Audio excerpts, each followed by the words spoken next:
وانا فلسطين حاجه بالنسبه لي حاجه خاصه الصراحه.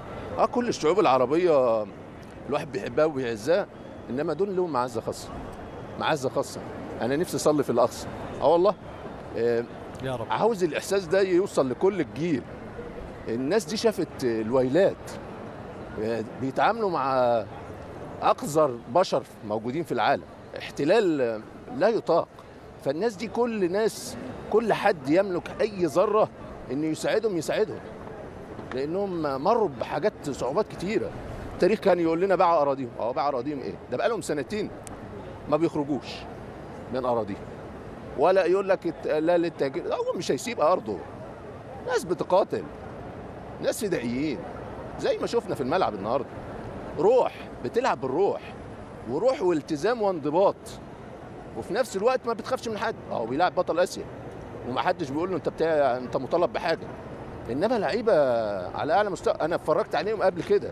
انما الفرجه في الملعب وانت قريب، ما مش خايفين. اللعيبه اللي بتسخن عادي جدا.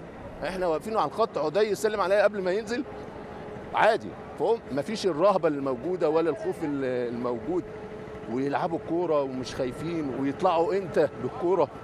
النهارده يا مشاري الجبهه الشمال بتطلع بالكوره. صالح ده السنتر باك الشمال، نبهان الباك ليفت.